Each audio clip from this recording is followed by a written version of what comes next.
ನಮಸ್ಕಾರ ಫ್ರೆಂಡ್ಸ್, ಈಗಾಗಲೇ ವಿಜ್ಞಾನ ವಿಷಯದ ಪಾಸಿಂಗ್ ಪ್ಯಾಕೇಜ್ ಪಾರ್ಟ್ 1 ಮಾಡಲಾಗಿದೆ.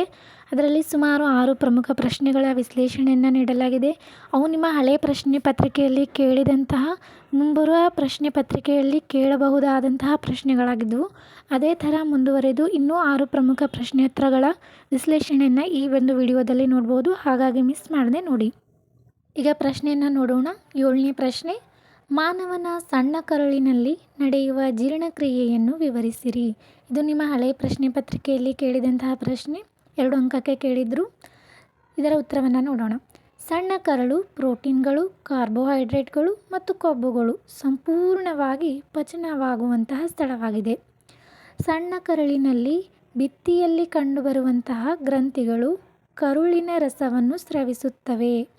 ಇಲ್ಲಿರುವ ಕೆಲವೊಂದು ಕಿಣ್ವಗಳು ಪ್ರೋಟೀನನ್ನು ಅಮೈನೋ ಆಮ್ಲಗಳಾಗಿ, ಸಂಕೀರ್ಣ ಕಾರ್ಬೋಹೈಡ್ರೇಟ್ಗಳನ್ನು ಗ್ಲೂಕೋಸ್ಗಳಾಗಿ ಹಾಗೂ ಕೊಬ್ಬುಗಳನ್ನು ಕೊಬ್ಬಿನ ಆಮ್ಲ ಮತ್ತು ಗ್ಲಿಸರಾಲ್ ಆಗಿ ಪರಿವರ್ತಿಸುತ್ತವೆ.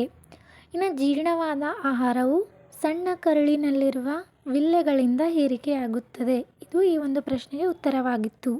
ಈಗ ಮುಂದಿನ ಪ್ರಶ್ನೆಯನ್ನು ನೋಡೋಣ. 8ನೇ ಪ್ರಶ್ನೆ, ವಿದ್ಯುತ್ ಮಂಡಲದಲ್ಲಿ ವಿದ್ಯುತ್ ಉಪಕರಣಗಳನ್ನು ಸರಣಿ ಕ್ರಮದಲ್ಲಿ ಜೋಡಿಸುವ ಬದಲು ಸಮಾಂತರವಾಗಿ ಜೋಡಿಸುವುದರಿಂದ ಆಗುವ ಪ್ರಯೋಜನಗಳೇನು? ಇದಕ್ಕೆ ಉತ್ತರವನ್ನು ನೋಡೋಣ. ಮೊದಲನೇದಾಗಿ, ಸಮಾಂತರ ಮಂಡಲವು ವಿದ್ಯುತ್ ಉಪಕರಣಗಳ ಮೂಲಕ ವಿದ್ಯುತ್ ಪ್ರವಾಹವನ್ನು ವಿಭಜಿಸುತ್ತದೆ. 2ನೇದು, ಒಂದು ಘಟಕ ವಿಫಲವಾದರೆ ಮಂಡಲವು ಮುರಿದು ಹೋಗುವುದಿಲ್ಲ. 3ನೇದು, ಸಮಾಂತರ ಮಂಡಲದಲ್ಲಿ ಒಟ್ಟು ರೋಧ ಕಡಿಮೆಯಾಗುತ್ತದೆ. ಆದ್ದರಿಂದ ವಿದ್ಯುತ್ ಉಪಕರಣಗಳು ಅವುಗಳ ರೋಧಕ್ಕನುಗುಣವಾಗಿ ವಿದ್ಯುತ್ ಪ್ರವಾಹವನ್ನು ಪಡೆಯುತ್ತವೆ. ಈ ಎಲ್ಲ ಕಾರಣಗಳಿಂದ ಒಂದು ವಿದ್ಯುತ್ ಮಂಡಲದಲ್ಲಿ ವಿದ್ಯುತ್ ಉಪಕರಣಗಳನ್ನು ಸರಣಿ ಕ್ರಮದಲ್ಲಿ ಜೋಡಿಸುವ ಬದಲು ಸಮಾಂತರವಾಗಿ ಜೋಡಿಸುವುದು ಅವಶ್ಯಕತೆ ಎನಿಸುತ್ತದೆ. ಈಗ ಮುಂದಿನ 9ನೇ ಪ್ರಶ್ನೆನ ನೋಡೋಣ. ಜೌಲ್ನ ಉಷ್ಣೋತ್ಪಾದನಾ ನಿಯಮವನ್ನು ನಿರೂಪಿಸಿ. ಈ ನಿಯಮವನ್ನು ಅನ್ವಯಿಸಿ ಕಾರ್ಯನಿರ್ವಹಿಸುವ ಯಾವುದಾದ್ರೂ 2 ಸಾಧನಗಳನ್ನು ಹೆಸರಿಸಿ. ಮೊದಲು ಜೌಲ್ನ ಉಷ್ಣೋತ್ಪಾದನಾ ನಿಯಮವನ್ನು ನೋಡೋಣ.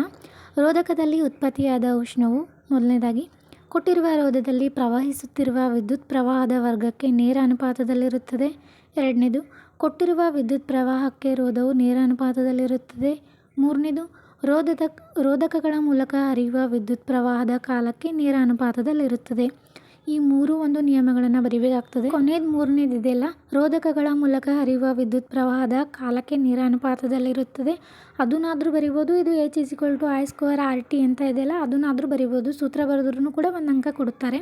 ಇನ್ನು ಈ ನಿಯಮವನ್ನು ಆಧರಿಸಿ ಕಾರ್ಯನಿರ್ವಹಿಸುವ ಸಾಧನಗಳಂತ ಬಂದಾಗ ವಿದ್ಯುತ್ ಹೀಟರ್, ವಿದ್ಯುತ್ ಬಲ್ಬ್, ವಿದ್ಯುತ್ ಫ್ಯೂಸ್, ವಿದ್ಯುತ್ ಒಲೆ ಆಗಿರ್ಬೋದು, ವಿದ್ಯುತ್ ಇಸ್ತ್ರಿ ಪೆಟ್ಟಿಗೆ ಮುಂತಾದವು.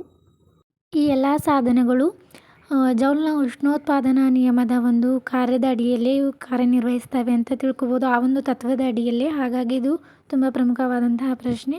ಈಗ ಮುಂದಿನ 10ನೇ ಪ್ರಶ್ನೆಯನ್ನು ನೋಡೋಣ. ಝೈಲಮ್ ಅಂಗಾಂಶದ ಕಾರ್ಯಗಳನ್ನು ಫ್ಲೋಯಮ್ ಅಂಗಾಂಶದ ಕಾರ್ಯಗಳೊಂದಿಗೆ ಹೋಲಿಸಿ. ನಿಮಗೆ ಇವು ಸಪ್ರೇಟ್ ಆಗಿನೂ ಕೇಳ್ಬೋದು. ಝೈಲಮ್ ಅಂಗಾಂಶದ ಕಾರ್ಯವೇನು, ಸಸ್ಯಗಳಲ್ಲಿ ಫ್ಲೋಯಮ್ ಅಂಗಾಂಶದ ಕಾರ್ಯ ಏನಂತಾದರೂ ಕೇಳ್ಬೋದು, ಇವುಗಳ ವ್ಯತ್ಯಾಸವಾದರೂ ಕೇಳ್ಬೋದು, ಇವುಗಳ ಕಾರ್ಯವೇನಂತಾದರೂ ಕೇಳಬಹುದು. ಮೊದಲನೇದು ಝೈಲಮ್ ಅಂಗಾಂಶದ ಕಾರ್ಯಗಳನ್ನು ನೋಡೋಣ. ಇದು ನೀರು ಮತ್ತು ಲವಣಗಳನ್ನು ಹಾಗೂ ನಿರವಯ ವಸ್ತುಗಳನ್ನು ಸಾಗಿಸುತ್ತದೆ. ವಸ್ತುಗಳ ಹರಿವು ಇದರಲ್ಲಿ ಏಕಮುಖವಾಗಿರುತ್ತದೆ. ಝೈಲಮ್ ನಳಿಕೆಗಳು ಮತ್ತು ನಾಳಗಳು ಬೇರಿನಿಂದ ಕಾಂಡಕ್ಕೆ ವಸ್ತುಗಳನ್ನು ಸಾಗಿಸುತ್ತದೆ. ಶೋಷಣ ಒತ್ತಡದಿಂದ ಕಾರ್ಯನಿರ್ವಹಣೆಯನ್ನು ಈ ಒಂದು ಅಂಗಾಂಶದಲ್ಲಿ ನಡೆಯುತ್ತದೆ. ಇನ್ನು ಫ್ಲೋಯಮ್ ಅಂಗಾಂಶಕ್ಕೆ ಬಂದಾಗ ಇದು ಸಸ್ಯಗಳಲ್ಲಿ ಆಹಾರ ಅಥವಾ ಸಾವಯವ ವಸ್ತುಗಳನ್ನು ಸಾಗಿಸುತ್ತದೆ. ವಸ್ತುಗಳ ಹರಿವು ದ್ವಿಮುಖವಾಗಿರುತ್ತದೆ, ಅಂದರೆ ಮೇಲ್ಮುಖ ಮತ್ತು ಕೆಳಮುಖವಾಗಿರುತ್ತದೆ. ಜರಡಿ ನಾಳ ಮತ್ತು ಸಂಗಾತಿ ಕೋಶಗಳು ವಸ್ತುಗಳನ್ನು ಎಲೆಗಳಿಂದ ಎಲ್ಲ ಭಾಗಗಳಿಗೂ ಸಾಗಿಸುತ್ತದೆ. ಇನ್ನು ಅಭಿಸರಣ ಒತ್ತಡದಿಂದ ಕಾರ್ಯನಿರ್ವಹಣೆ ಇಲ್ಲಾಗ್ತದೆ. ಅಂದರೆ ಒಂದು ಅಂಗಾಂಶಗಳ ವ್ಯತ್ಯಾಸಗಳನ್ನು ನಾವು ಇಲ್ಲಿ ನೋಡಬಹುದು. ಇದು ತುಂಬ ಪ್ರಮುಖವಾದಂತಹ ಪ್ರಶ್ನೆ. ಸಸ್ಯಗಳಲ್ಲಿ ಸಾಗಾಣಿಕೆ ಬಗ್ಗೆ ಕೇಳಿದಾಗ, ಒಂದು ಟಾಪಿಕ್ ಬಗ್ಗೆ ಕೇಳಿದಾಗ ಈ ಪ್ರಶ್ನೆ ಬಹಳ ಮಹತ್ವ. ಮುಂದಿನ ಪ್ರಶ್ನೆ ನೋಡೋಣ. ಬೆಳಕಿನ ವಕ್ರೀಭವನದ 2 ನಿಯಮಗಳನ್ನು ನಿರೂಪಿಸಿ. ಈಗಾಗಲೇ ನಾವು ಭಾಗ 1ರಲ್ಲಿ ಬೆಳಕಿನ ಪ್ರತಿಫಲನದ 2 ನಿಯಮಗಳನ್ನು ನೋಡಿದ್ದೇವೆ. ಇದು ಬೆಳಕಿನ ವಕ್ರೀಭವನದ ನಿಯಮಗಳು. ಮೊದಲನೇದು ಬಂದುಬಿಟ್ಟು ಪತನ ಕಿರಣ, ವಕ್ರೀಭವನ ಕಿರಣ ಮತ್ತು 2 ಮಾಧ್ಯಮಗಳ ಸಂಪರ್ಕ ಮೇಲ್ಮೈಗೆ ಪತನ ಬಿಂದುವಿನಲ್ಲಿ ಎಳೆದ ಲಂಬ ಎಲ್ಲವೂ ಒಂದೇ ಸಮತಲದಲ್ಲಿ ಇರುತ್ತದೆ. ಇನ್ನು 2ನೇದು, ಕೊಟ್ಟಿರುವ ಬೆಳಕಿನ ನಿರ್ದಿಷ್ಟ ಬಣ್ಣ ಮತ್ತು ನೀಡಿರುವ ಜೋಡಿ ಮಾಧ್ಯಮಗಳಿಗೆ ಪತನ ಕೋನದ ಸೈನು ಮತ್ತು ವಕ್ರಿಮ ಕೋನದ ಸೈನುಗಳ ಅನುಪಾತವು ಸ್ಥಿರವಾಗಿರುತ್ತದೆ.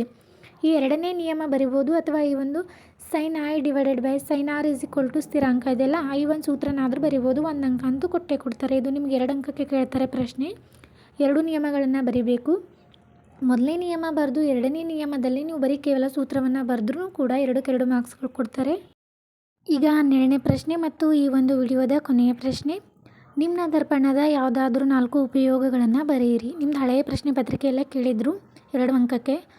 ಈ ನಿಮ್ನ ದರ್ಪಣವನ್ನು ಎಲ್ಲೆಲ್ಲಿ ಉಪಯೋಗವನ್ನು ಮಾಡ್ತಾರೆ ಅಂದರೆ ಟಾರ್ಚ್ಗಳಲ್ಲಿ, ತಪಾಸಣಾ ದೀಪಗಳಲ್ಲಿ, ವಾಹನದ ಮುಂಭಾಗದ ದೀಪಗಳಲ್ಲಿ, ಕ್ಷೌರ ದರ್ಪಣವಾಗಿ, ದಂತವೈದ್ಯರು ರೋಗಿಗಳ ಹಲ್ಲುಗಳ ಪರೀಕ್ಷೆಯಲ್ಲಿ, ಸೌರ ಕುಲುಮೆಗಳಲ್ಲಿ. ಈ ಸಾಕಷ್ಟು ಒಂದು ಸಂದರ್ಭಗಳಲ್ಲಿ ನಿಮ್ನ ದರ್ಪಣದ ಒಂದು ಉಪಯೋಗವನ್ನು ನೋಡ್ತೇವೆ. ಹಾಗಾಗಿ ತುಂಬ ಸರಳವಾದ ಪ್ರಶ್ನೆ, ಸುಲಭವಾಗಿ ನೆನಪಿಟ್ಕೊಂಡು ಉತ್ತರಿಸಬಹುದಾಗಿದೆ. ಈ 12 ಪ್ರಶ್ನೆಗಳನ್ನು ತುಂಬ ಸುಲಭವಾಗಿ ಅಧ್ಯಯನ ಮಾಡಿ ಹೆಚ್ಚಿನ ಅಂಕ ಅಂತ ಹೇಳ್ತಾ ವಿಡಿಯೋನ ಮುಗಿಸ್ತಾ ಇದ್ದೀನಿ. Thank you.